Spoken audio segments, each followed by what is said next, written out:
Hi everyone. ఈ వీడియోలో CSS లోపల ఐడి సెలెక్టర్ అంటే ఏంది, ఐడి సెలెక్టర్ అనేటువంటి దాన్ని ఎప్పుడు యూజ్ చేస్తారు, ఐడి సెలెక్టర్ అనేటువంటిది ఏ విధంగా వర్క్ అవుతుంది లేదా ఏ విధంగా యూజ్ చేస్తాము, అసలు ఐడి సెలెక్టర్కి సింటాక్స్ ఏంటి అనేటువంటి ఈ విషయాల గురించి ఈ వీడియోలో క్లియర్గా తెలుసుకుందాం. ఇక్కడ ఐడి అనేటువంటి సెలెక్టర్ అనేటువంటిది యూనిక్ ఎలిమెంట్స్ని మాత్రమే టార్గెట్ చేస్తుంది. ఐడి సెలెక్టర్ అనేది దేన్ని టార్గెట్ చేస్తుంది? ఓన్లీ యూనిక్ ఎలిమెంట్స్ని మాత్రమే టార్గెట్ చేస్తుంది. బట్ ఐడి సెలెక్టర్ అనేటువంటిది మల్టిపుల్ నేమ్స్ని సపోర్ట్ చేయదు. దాని అర్థం ఏంటంటే ఇక్కడ బాగా అబ్జర్వ్ చేయండి. ఈ స్క్రీన్ షాట్ లోపల ఇక్కడ పి అనేటువంటిది ఒక పారాగ్రాఫ్ ట్యాగ్ అయితే ఉంది.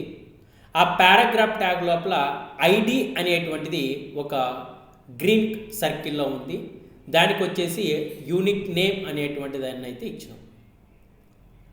ఎందుకు ఇక్కడ పి అనేటువంటి ట్యాగ్కి ఐడి యాట్రిబ్యూట్ని ఇచ్చి వాటికి ఎందుకు నేమ్ ఇచ్చాము అంటే, ఫర్ ఎగ్జాంపుల్ ఇటువంటి పారాగ్రాఫ్ ట్యాగ్స్ అనేటివి ఒకటి కానీ లేదా ఒకటి కన్నా ఎక్కువ పారాగ్రాఫ్ ట్యాగ్స్ ఉన్నప్పుడు డైరెక్ట్గా పి అనేటువంటి ట్యాగ్ని యూజ్ చేసి సిఎస్ఎస్ ప్రాపర్టీస్ని రాస్తే అన్ని ట్యాగ్స్కి ఒకే విధమైనటువంటి కలర్ అనేది యాడ్ అవుతుంది.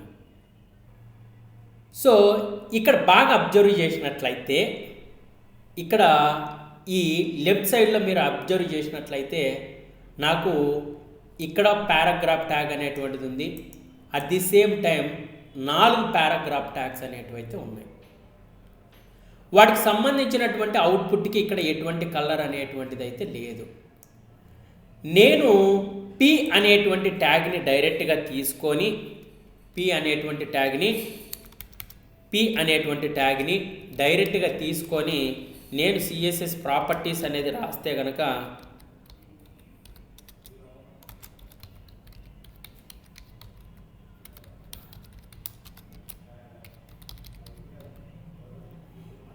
ఇక్కడ బాగా అబ్జర్వ్ చేయండి. నేనేం చేశానంటే జస్ట్ ఇక్కడ పారాగ్రాఫ్ ట్యాగ్ అనేటువంటిది ఉంది, ఇక్కడ పారాగ్రాఫ్ ట్యాగ్ అనేది ఉంది, ఇక్కడ పారాగ్రాఫ్ ట్యాగ్ అనేది ఉంది, ఇక్కడ పారాగ్రాఫ్ ట్యాగ్ అనేది ఉంది. అంటే మన హెచ్టిఎంఎల్ అనేటువంటి పేజ్కి లోపల 4 పారాగ్రాఫ్ ట్యాగ్స్ అనేటివి ఉన్నాయి. డైరెక్ట్గా ట్యాగ్ నేమ్ తీసుకొని సిఎస్ఎస్ ప్రాపర్టీస్ని కనుక అప్లై చేస్తే అన్ని ట్యాగ్స్కి ఒకే విధమైనటువంటి సిఎస్ఎస్ ప్రాపర్టీస్ని అప్లై చేస్తావు. అట్లా కాకోకుండా ఇక్కడ హలో 1 అనేటువంటి దానికి నాకు బ్యాక్గ్రౌండ్ కలర్ వచ్చేసి నాకు రెడ్ ఉండల్లా, లెటర్ కలర్ వచ్చేసి బ్లూ ఉండల్లా. హెడ్ 2 హలో 2 అనేటువంటి దానికి నాకు సపరేట్ సిఎస్ఎస్ ప్రాపర్టీ కావాలా, హలో 3 అనేటువంటి దానికి సపరేట్ సిఎస్ఎస్ ప్రాపర్టీస్ కావాలనుకున్నప్పుడు కంపల్సరిగా ఈ ఏవైతే హెచ్టిఎంఎల్ అనేటువంటి ట్యాగ్స్ ఉన్నాయో అది పారాగ్రాఫ్ ట్యాగ్ కావచ్చు, డివిజన్ ట్యాగ్ కావచ్చు, లేదా హెడ్డింగ్ ట్యాగ్ కావచ్చు, లేదా స్పాన్ ట్యాగ్స్ కావచ్చు, ఏ హెచ్టిఎంఎల్ ట్యాగ్స్ లోపలైనా ఐడి ఈజ్ ఈక్వల్ టు అని చెప్పేసి ఆ ఐడి తర్వాత నువ్వు ఏమైతే పేరు రాస్తున్నావో దాన్ని ఏమంటావంటే యాట్రిబ్యూట్ అంటాం.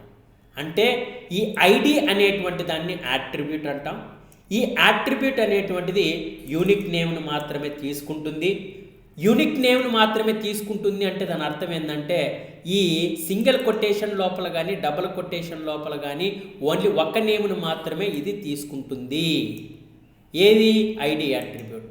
పొరపాటున ఇక్కడ నువ్వు ఇంకొకటి డివ్ అనేటువంటిది ఇస్తే లేదా ఇంకొకటి హలో అనేటువంటిది ఇస్తే ఇట్లా మల్టిపుల్ నేమ్స్ అనేటువంటిది ఇది తీసుకోదు. ఓన్లీ ఐడి అనేటువంటి యాట్రిబ్యూట్ ఓన్లీ యూనిక్ నేమ్ను మాత్రమే తీసుకుంటుంది. క్లియర్? అయితే ఈ ఐడి అనేటువంటి యాట్రిబ్యూట్ని మనం హ్యాష్ అనేటువంటి దాంతో ఇండికేట్ చేస్తాం. సపోజ్కి ఇక్కడ నేను హలో 1 అనేటువంటి దానికి నేను సిఎస్ఎస్ ప్రాపర్టీస్ని అప్లై చేయాలనుకున్నప్పుడు ఇక్కడ ఈ ఐడి అనేటువంటి యాట్రిబ్యూట్లో హెడ్ అనేటువంటిది రాసిన, కానీ ఇది ఐడి యాట్రిబ్యూట్ కాబట్టి ఈ ఐడి యాట్రిబ్యూట్ని ఇండికేట్ చేయడానికి హ్యాష్ అనేటువంటి దాన్ని యూజ్ చేస్తారు. హ్యాష్ తర్వాత దీనికి పేరు H1 అనేది ఉంది కాబట్టి ఈ H1 అనేటువంటి దానికి మాత్రమే ఇక్కడ హెడ్ 1 అనేది ఉంది కాబట్టి ఆ హెడ్ 1కు మాత్రమే సిఎస్ఎస్ ప్రాపర్టీస్ అనేది అప్లై చేసినాయి. సేమ్ అట్లనే ఇక్కడ హెడ్ 2 అనేటువంటి దానికి సపరేట్ సిఎస్ఎస్ ప్రాపర్టీస్ కావాలనుకున్నప్పుడు ఇక్కడ ఐడి యాట్రిబ్యూట్ అనేది ఉంది కాబట్టి ఆ ఐడి అనేటువంటి యాట్రిబ్యూట్ని ఇండికేట్ చేయడానికి ఇక్కడ హ్యాష్ని యూజ్ చేస్తాం. ఆ హ్యాష్ తర్వాత ఇక్కడ యాట్రిబ్యూట్ పేరు వచ్చేసి హెడ్ 2 అనేది ఉంది, అందుకే ఇక్కడ హెడ్ 2 అనేది ఉంటుంది రాసుకున్నా. ఇక్కడ సిఎస్ఎస్ ప్రాపర్టీస్ మాత్రం నేనేం చేస్తున్నానంటే దీనికి కలర్ వచ్చేసి వైట్ ఇస్తున్నా, బ్యాక్గ్రౌండ్ వచ్చేసి నేనేమిస్తున్నా PLU బ్లూ అనేది ఇస్తున్నా. ఇంకొక దానికి సేమ్ అట్లనే నేనేం చేస్తున్నానంటే ఇక్కడ బాగా అబ్జర్వ్ చేసినట్లు హెడ్ 3 అనేది ఉంది. ఆ హెడ్ 3 అనేటువంటి దానికి నేను సపరేట్ సిఎస్ఎస్ ప్రాపర్టీస్ అనేది అప్లై చేయాలనుకుంటున్నా. ఇక్కడేమో నేనేమంటున్నా దీన్ని రెడ్ అంటున్నా, బ్యాక్గ్రౌండ్ మాత్రం నేను గ్రీన్ అనేటువంటిది ఇస్తున్నా. అంటే బాగా అబ్జర్వ్ చేసినట్లయితే ఇక్కడ 3 పారాగ్రాఫ్ ట్యాగ్స్ అనేటివి ఉన్నప్పటికీ 3 పారాగ్రాఫ్స్ ట్యాగ్స్కి ఒకే విధమైనటువంటి సిఎస్ఎస్ ప్రాపర్టీస్ అనేది అప్లై చేయకోకుండా ఒక్కొక్క ట్యాగ్కి ఒక్కొక్క విధమైనటువంటి సిఎస్ఎస్ ప్రాపర్టీస్ అనేది రావాలనుకున్నప్పుడు ఐడి అనేటువంటి యాట్రిబ్యూట్ని యూజ్ చేసి మనం సిఎస్ఎస్ ప్రాపర్టీస్ అనేది రాస్తాం. సో ఇక్కడ ఐడి అనేటువంటిది యూనిక్ నేమ్ను మాత్రమే తీసుకుంటుంది, మల్టిపుల్ నేమ్స్ అనేది తీసుకోదు. దాని అర్థం ఏంటంటే ఇప్పుడు బాగా అబ్జర్వ్ చేయండి, ఈ పి అనేటువంటి ట్యాగ్కి ఇక్కడున్నటువంటి పి అనేటువంటి ట్యాగ్కి ఇక్కడున్నటువంటి పి అనేటువంటి ట్యాగ్కి ఐడి అనేటువంటి యాట్రిబ్యూట్ ఉంది. ఈ ఐడి అనేటువంటి యాట్రిబ్యూట్కి ఒక్కొక్క నేమ్ మాత్రమే ఉంది. హెడ్ 1 అని, హెడ్ 2 అని, హెడ్ 3 అనేది ఉంది. కాబట్టి వీటిని యూజ్ చేసుకొని మనం సిఎస్ఎస్ ప్రాపర్టీస్ని కనుక రాసినట్లయితే ఈ అవుట్పుట్ అనేది ఈ విధంగా వచ్చింది. అట్లా కాకోకుండా ఇక్కడ ఏదైతే పారాగ్రాఫ్ ట్యాగ్ అనేటువంటిది ఉందో ఆ పారాగ్రాఫ్ ట్యాగ్ లోపల ఐడి = హెడ్ 1 అనేది ఉంది. ఆ హెడ్ 1 అనేటువంటి దాని పక్కన మళ్ళీ నేను ఏదైనా నేమ్ ఇస్తే, ఫర్ ఎగ్జాంపుల్ హెడ్ అనేది ఇచ్చా, లేదా ఫస్ట్ అనేటువంటిది ఇచ్చా, అంటే హెడ్ 1 అనేది ఒక నేమ్ అనుకుందాం, హెడ్ అనేది అనదర్ నేమ్ అనుకున్నాం, ఫస్ట్ అనేది అనదర్ నేమ్ అనుకుంటే ఇది మల్టిపుల్ నేమ్స్ అవుతాయి. అయితే ఈ ఐడి యాట్రిబ్యూట్ అనేది మల్టిపుల్ నేమ్స్ అనేది తీసుకోదు.